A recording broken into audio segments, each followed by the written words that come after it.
The changing criminal landscape in Jamaica has seen a sharp 53% rise in murders in the four western parishes of Police Area 1, St. James, Trelawny, Westmoreland and Hanover, and as the result of the fight over $1 billion United States dollars, 150 billion Jamaican dollars, in lottery scamming money flowing into that section of the country. This was stated by the Minister of National Security Dr. Horace Chang, during his contribution to the sectoral debate in the House of Representatives on June 1. More formally referred to as advance fee fraud, lottery scamming is fueling a rise in murders in deep rural areas as the changing criminal landscape presents a new headache for the government and law enforcement agencies. Chang described the development as an emerging, major crisis, while warning that Jamaica's democracy was at risk. The challenge with advance fee fraud is that it is a white-collar job, Chang noted. He said it was peculiar to see white-collar crime associated with a high level of killings. The security minister cited that white-collar criminals have no base, they're mobile and present a more challenging task for the police to intercept or apprehend. Chang shared that local law enforcement agencies were working with their international partners, particularly in North America, where the victims are being extorted. We have made progress, but hundreds of people are involved, he said, while pointing out that dozens of scammers have been apprehended and some extradited.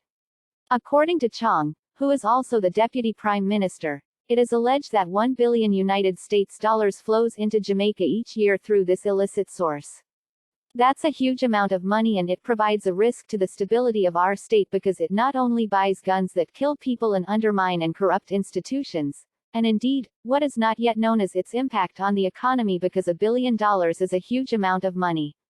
He pointed to the changing patterns in the inter-gang violence that accounts for the sharp increase in the homicide rate, explaining that gangs involved in extortion, drug dealing, turf control and petty thievery will have a high incidence of community killings, which known tactical policing can deal with, as now appears to be happening in sections of the corporate area. On the other hand, gangs involved in advance fee fraud and transshipment of drugs tend to avoid community petty crimes, but indulge in targeted killing of their competitors, said Chang. He told the House that this was evident in Area 1, which has seen the highest increase in killings. They use contract killers and are scattered in small groups in deep rural areas. They operate wherever cell phone connectivity is available, he said. Chang pointed to year-to-date crime statistics which show that Area 4, which covers most of the corporate area, is experiencing 70 fewer murders, or a 32% decline over the corresponding period in 2021.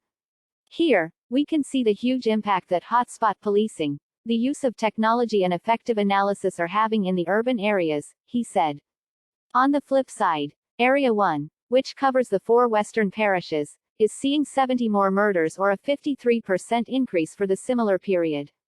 This is reflecting the significant shift of criminal activities to the rural areas, where the use of hotspot policing and technology are far less effective. As a result, controlling the criminal violence in the deep rural spaces presents some challenges, Chang said.